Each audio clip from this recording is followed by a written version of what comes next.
Inclusive eu não falei, não, aquele cara vai me assaltar. Pô, eu fui atrás do cara, eu descobri onde ele trabalhava, porque sei tempo, porque ele ia me assaltar, cara. Eu precisava saber onde é que era o cara. Quem era o cara, pô? O cara ia me assaltar. O cara sabia o nome do meu cachorro. Olha como isso é ridículo, cara. Pelo amor de Deus.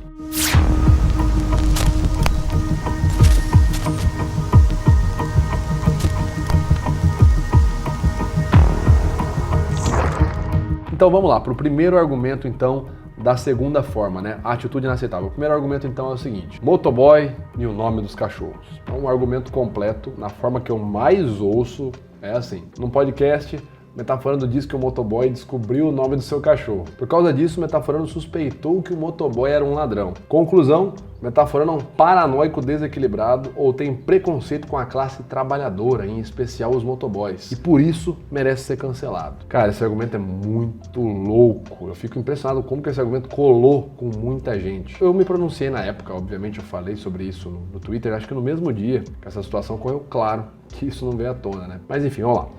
Vamos para a refutação desse argumento. Primeiramente, a premissa é a seguinte, né? Então por causa disso, né, por causa do fato do motoboy ter descoberto o nome do cachorro do Metaforando, o Metaforando suspeitou que o motoboy era um ladrão e ele ia assaltar ele. Meu Deus. Bom, primeiramente essa premissa obviamente é falsa. Em momento algum do vídeo eu digo que suspeitei que aquele motoboy ia me assaltar. Não, o motoboy, se ele descobrir o nome do seu cachorro, ó, fique esperto que ele vai te assaltar. Inclusive eu não falei, não, aquele cara vai me assaltar. Pô, eu fui atrás do cara, eu descobri onde ele trabalhava, porque sei tempo, porque ele ia me assaltar, cara. Eu precisava saber onde é que era o cara. Quem era o cara, pô? O cara ia me assaltar. O cara sabia o nome do meu cachorro. Olha como isso é ridículo, cara. Pelo amor de Deus. Eu simplesmente não falo isso em nenhum momento, nem desse corte, nem desse podcast. Não, cara, eu descobri ali onde o cara trabalhava, porque o cara descobriu o nome do meu cachorro, certeza que ele ia me assaltar. Pra que alguém descobre o nome do cachorro de alguém? Enfim, isso é ridículo, obviamente ridículo. Mas vamos lá. Qual é a grande questão, né? Por que isso tem uma verossimilhança? Por que as pessoas ouvem do jeito que foi falado, né? E parece que faz sentido? Por conta da conceituação. Então existe uma conceituação equivocada na forma que essa história foi vendida, na narrativa dela. Basicamente nesse cortezinho de menos de 1 minuto, que foi o que viralizou, inclusive a pessoa que viralizou esse corte, né? A pessoa que postou esse corte primeiro, é um perfil, se eu não me engano, chamado Cansei de Ser Otário. Esse cara é meu fã, ele gosta do meu conteúdo, ele postou esse corte porque ele gostou, ele falou, pô, ele entendeu o momento. Cara, a ideia é não compartilhar dados sensíveis como o seu nome completo, onde você mora, onde você estuda, ou até de repente o nome do seu cachorro, né? Não compartilhar dados sensíveis com desconhecidos. Ele entendeu e ele compartilhou porque ele gostou. Quem problematizou foi a galera, a gente sabe quem, né? Esse pessoalzinho aí, que quiseram me pintar de oposição política, ideológica, enfim, playboy, contra a classe trabalhadora, ouvi de tudo que você imaginar. Mas enfim, a pessoa que trouxe esse corte à tona, o cara é meu fã, ele fez na boa das intenções, entendeu? Mas vamos lá. Esse cortezinho de menos de 1 minuto, que essa galera fez uma baita narrativa, primeiramente esse cortezinho ele reduz mais de 20 minutos de podcast, pelo menos, que é uma conversa inteira que a gente está tendo sobre segurança. E a forma como o corte foi feito dá a entender o seguinte conceito: Metaforando fala que o motoboy ia assaltar ele, por causa que ele descobriu o nome do cachorro. E esse conceito está equivocado. O relato que eu contei ali sobre o motoboy não foi para mostrar que ele iria me assaltar. Como eu fui inteligente e eu agi de uma forma inteligente para evitar ser assaltado. Nada disso, né? O conceito real é que nesse momento sobre o relato do motoboy, primeiro, a gente falava no podcast sobre camadas de segurança, comportamentos de segurança. Eu argumentava nesse podcast que segurança residencial era uma questão de comportamento muito mais do que ferramenta, então não adiantava você ter arma de fogo e pronto, você estava totalmente seguro. E lembrando, eu só estava falando sobre segurança residencial e como você deve se comportar para ter uma boa segurança residencial por conta do momento que a gente vivia no país naquela época. Era o caso Lázaro que estava em alta, esse corte de 2 anos atrás, então era o caso Lázaro que estava em alta, e a flexibilidade de posse de arma de fogo, né, que estava em alta também na época. Se falava muito naquele momento sobre isso, né, se todos tivessem armas, um Lázaro da vida não entraria na casa de alguém e faria a chacina que ele fez, né, porque o caso Lázaro era muito comum, ele estava lá fugindo da polícia, não serial killer, ele entrava na casa das pessoas, chacinava, aí entrava na casa de outra pessoa, às vezes com uma faca, ou às vezes até mesmo na ameaça verbal, entrava, matava as pessoas, chacinava. Então tinha essa discussão.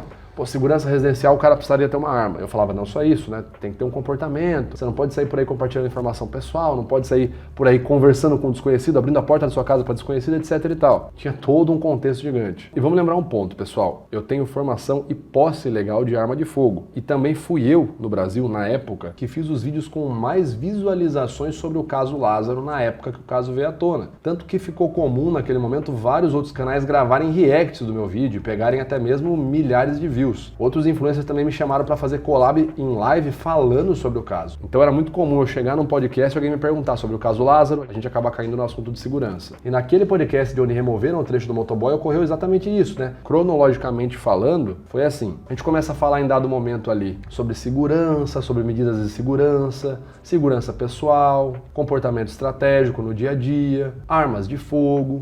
Eu tenho treinamento com armas de fogo, tenho instrução com armas de fogo, de curta distância, de longa distância, tenho o meu porte. Hoje eu trabalho com um sistema de segurança CPTED, né? O Crime Prevention Through Environmental Design. Então eu uso o design a meu favor, trabalho com várias camadas de segurança para não ter que chegar no ponto de precisar utilizar de uma arma de fogo. Isso acontece lá em dado momento. Aí passa um tempo, né, depois disso, a gente está falando também sobre serial killers, sobre comportamentos de pessoas violentas, psicopatas, etc. O psicopata, por exemplo, é a falta de empatia num ponto tipo assim, cara, você é meio estranho, eu vou te matar. Dá uma facada, não fica com sua cara, vou dar uma facada no seu pescoço. Aí passa um tempo, a gente está falando sobre camadas de segurança, segurança residencial, o comportamento de uma pessoa que quer ter a sua vida segura. Eu falo ali, eu dou os meus exemplos, onde eu já tinha sido ameaçado de morte em 2018, na época das eleições anteriores. E por conta disso eu mudei de casa mais de uma vez, por ter recebido ameaça, por ter recebido dossiê, informações pessoais, onde eu morava, onde minha mãe morava, onde minha esposa, na época namorada, trabalhava, estudava, enfim. Já, né? Você recebe ameaça de morte? Pra caramba. Agora menos, porque eu parei de fazer análise político.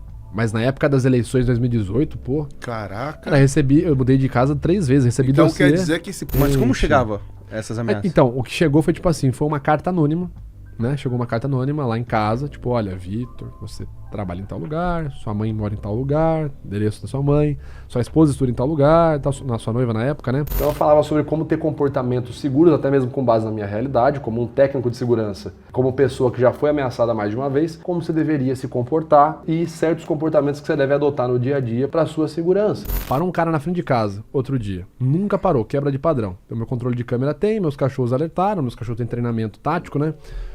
Cara, eu já preparei a minha casa num protocolo de segurança. Falei, ó, adotar o protocolo tal. Peguei meus equipamentos pra fazer a segurança se fosse necessário e tal.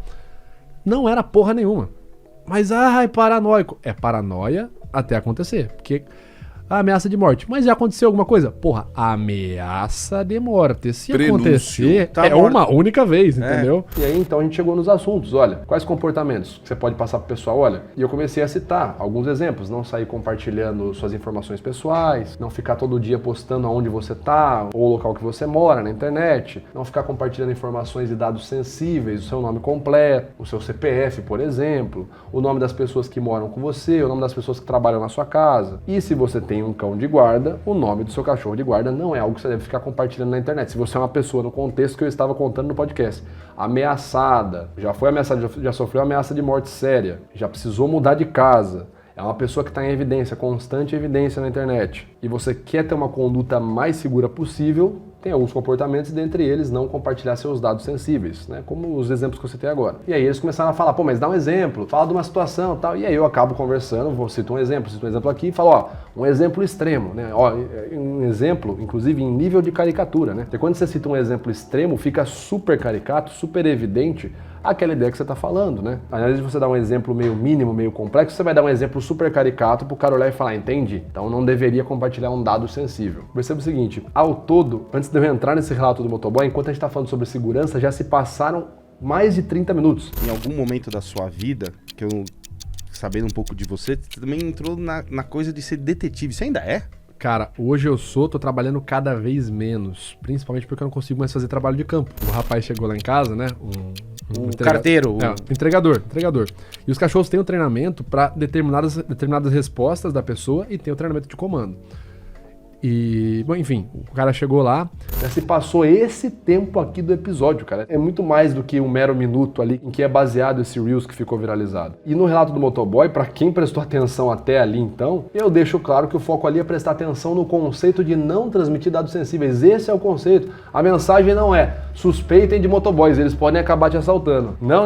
A mensagem ela é muito mais não passem informações sensíveis, estejam alertas em qualquer tipo de situação, né? Como que alguém né, acaba não entrando um Lázaro da vida. Simples, esteja atento em qualquer situação. Quer dizer que eu tenho que suspeitar de um Lázaro. Não, esteja atento em qualquer situação. Tenha condutas de segurança, não saia compartilhando informações sensíveis, etc e tal. E se você tem um contexto igual ao meu, onde você já foi ameaçado, mudou de casa, etc e tal, você tem que ter uma conduta ainda mais rigorosa, que é o que eu argumentava no episódio do podcast. E qualquer pessoa que estava presente na live do podcast naquele dia, ou as milhares de pessoas que assistiram o podcast quando o meu episódio foi lançado, entenderam exatamente isso. Tanto que ninguém me xingou, fez cancelamento, nem nada do gênero 2 anos atrás, quando esse podcast com esse trecho foi lançado. A coisa só virou maligna hoje, quando uma galera se juntou e, fazendo uso de um recorte de menos de 1 minuto de duração, criaram uma narrativa maldosa que, metaforando, pensa que motoboy é ladrão. E foi somente aí 2 anos depois do episódio lançado que as pessoas olharam pra isso e pensaram: caramba, esse metaforando não presta, merece ser cancelado. Isso nada mais é do que narrativa manipulada e uma narrativa que colou, tá certo? Me pintaram de oposição, fizeram uma narrativa onde eu demonstro comportamentos da oposição política deles e boa, e deu certo, colou, certo? Mérito deles. Obviamente é uma estratégia extremamente antissocial, mas ainda assim funcionou. Então a minha resposta final sobre a questão do motoboy. Primeiro, o corte está totalmente fora de contexto, não representa todos os 30 minutos de conversa que foram resumidos nesses 50 segundos. Segundo, a minha fala foi em uma outra época onde o assunto em voga era o caso Lázaro e a fragilidade de segurança residencial. Terceiro, eu não estava falando do ponto de vista pessoal, como se eu fosse um mero cliente do iFood que do nada ficou bravo e reagiu ao motoboy achando que ele ia me assaltar. Não, eu falei na condição de técnico credenciado e com expertise em segurança pessoal, comentando inclusive sobre aspectos que eu mesmo passei na pele com a minha segurança, sobre cuidados que devemos tomar na nossa segurança residencial. Conclusão,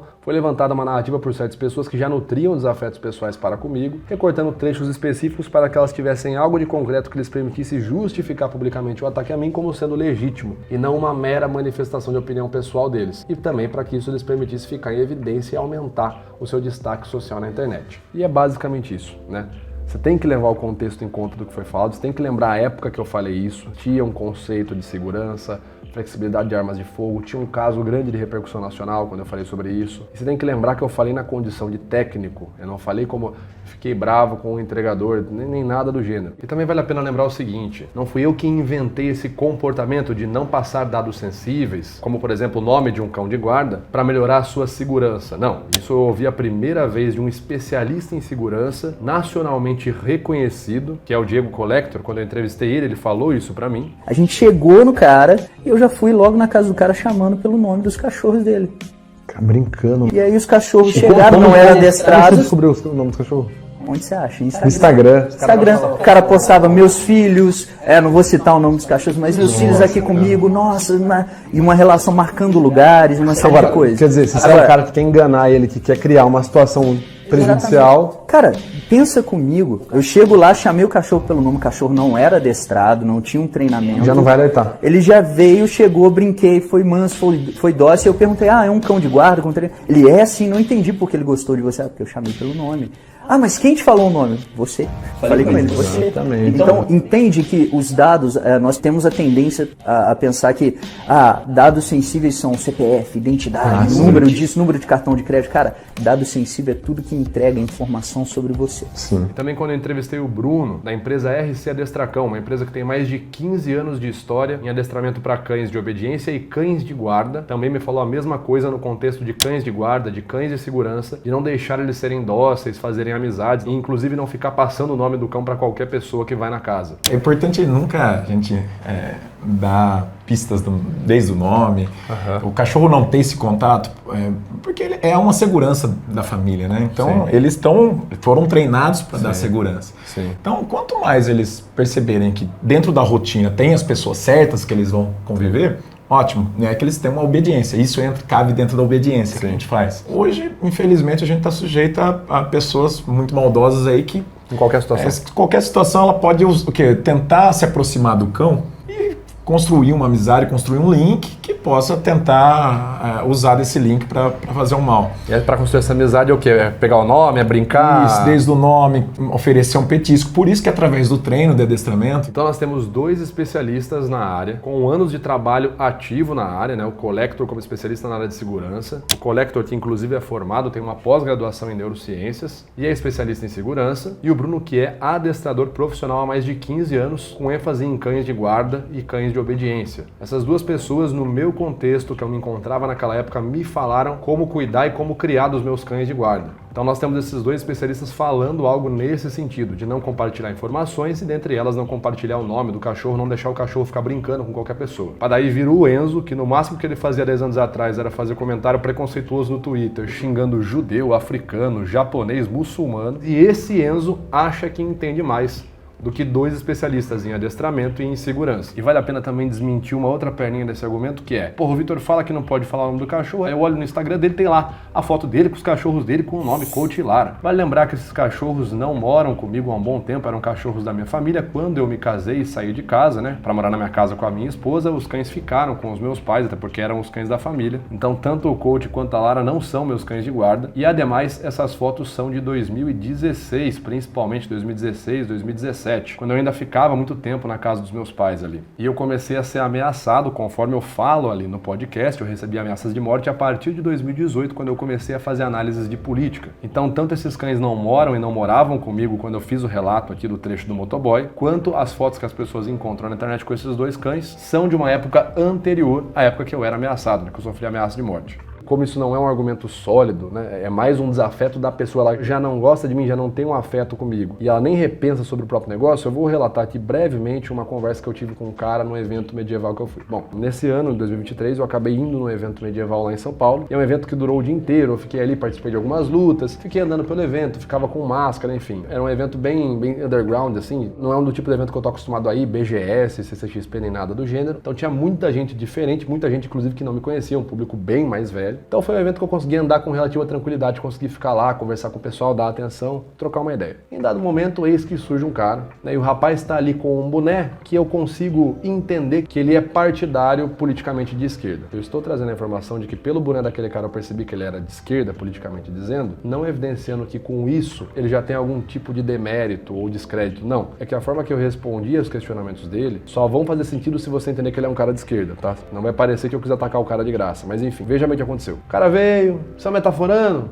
Pô, nem fudendo. Cara, vamos tirar uma foto? Porra, vamos lá. Tirei a foto com o cara, beleza. Aí o cara vira e fala, metaforando, olhando pra foto do celular. Mano, porra, eu era teu fã, cara. Porra, eu gostava de você. Aí eu já percebi ali, falei, pô, era meu fã, cara? Pô, não gosta mais? O que aconteceu? Pô, cara, depois daquele negócio que você fez com os motoboys ali, pô, eu falei, os motoboys? Caraca, bicho, mas nem eu tô sabendo o que eu fiz com os motoboys. Eu bati no mano de motoboy, o que aconteceu? Não, cara, não, me fala aí, o que você ficou sabendo, qual foi a situação, o que eu falei, o que eu fiz, eu bati em alguém, eu chutei alguém, eu gritei, eu taquei o lanche na cara de alguém, o que eu fiz? Aí o cara veio e falou assim, não, mano, o que eu fiquei sabendo, nem sei se é verdade, tá, mas o que eu fiquei sabendo é que, tipo assim, o motoboy descobriu o nome do seu cachorro e aí você achou que ele ia te assaltar, pô, você achou que o cara era ladrão. Eu falei, tá, foi isso que você ficou sabendo. Pois é, cara. Eu resumidamente dei a mesma explicação que eu dei aqui pra vocês, né, pra ele ali, falei, cara, então ó, o que você tá falando, cara, esse corte ele tá fora de contexto, mano, tá certo? E lembrando que era uma outra época, tá? Era uma outra época, tinha uma outra coisa em voga e eu não falei na condição de pessoa revoltada com o entregador, né? Eu falei como um técnico, eu dei uma análise técnica sobre conduta de segurança. O rapaz não quis nem saber, falei, mano, pô, mas meio escroto da sua parte, meu, pô, muito mancada, velho, porra, não... Aí eu falei, não, cara, presta atenção, era um outro contexto, outra época. Lembrando como que eu falei, eu abordei a situação como um técnico. O cara, não, mano, pô, tem certas coisas que são infaláveis, não, tem coisas que você não deve falar. Tá errado, cara, porra, não adianta justificar, tá errado. Aí eu virei e falei assim, tá errado, mano, E obviamente era uma época que eu já tava recebendo muito xingamento na internet. Daí eu questionei o rapaz, falei assim, mano, e você acha certo a galera me xingar em massa? A galera achar que isso tá errado e me xingar em massa? O cara falou, não, mano, tá errado, pô, eu não xingo, mas assim, também entendo quem xinga, porque, porra, você tem que botar a mão na consciência, não sei o quê. Eu falei, tá, beleza, cara, beleza. Você acha certo então xingar? Você acha que o xingamento resolve? Eu acho, né? Você acha que essa é uma conduta que deve ser praticada. E você acha que não deve se levar em conta o contexto, nem a época que foi falado, e muito menos... Mano, não tem contexto. Do jeito que você falou ali, cara, não tem... A interpretação é aquela, não há contexto. Independente da época, aquilo tá errado. E mesmo você sendo, com todo respeito, sendo perito e tal, tá errado, mas tem coisas que não se fala. Falei, beleza, show. Cara, então é o seguinte, eu quero que você abra o seu Twitter agora e xingue o Lula na minha frente, cara. Quero ver você xingando o Lula agora na minha frente. Aí o colega falou assim, Lula? O que tem a ver, mano? Você é bolsominion? Eu falei, não, mano, calma lá. Porque tem uma entrevista na década de 90 que o Lula tá gravando, ele entrevista, pega o cara assim, ele fala exatamente isso. Pelotas é exportadora de viado, cidade polo de viado. O cara fez um comentário homofóbico, mano. Eu quero ver você xingar ele agora. O cara falou, mano, você tá viajando, mano, porque tem a ver? O Lula é presidente do Brasil. Eu falei, ué, mas você não acabou de falar que não importa a pessoa? Tem certas coisas que são infaláveis. Aí o cara, não, mano, porra, mas nada a ver. Pô, entrevista da década de 90, irmão. Década de 90 era outro contexto. Eu falei, outro contexto, outra época, que beleza, né? Que maravilha. Então esse cara, ele resume muito bem o que foi essa questão do cancelamento metaforando. Não teve porra nenhuma a ver com a galera achar que o metaforando... Não. Primeiro, foi muita manipulação e a galera não tá interessada em fazer uma argumentação porque eles querem defender. Não, eles simplesmente não estão levando o contexto em conta, nem a época e nem quem falou. Só que isso é seletivo. Eles escolhem as pessoas que eles querem levar o contexto em conta, levar a época e levar quem falou, e eles escolhem quem eles não querem. Então não há mérito algum de levar isso a sério, tá certo? Isso foi uma narrativa e infelizmente eu tô do lado dos vilões, né? Eu fui pintado como estando no lado dos vilões. E aí é isso, paciência. Respondido então sobre o cancelamento do Metaforando, para vocês não dizerem que eu nunca respondi isso, tá aqui o trecho. Totalmente respondido, enviem para quem vocês quiserem, enfim.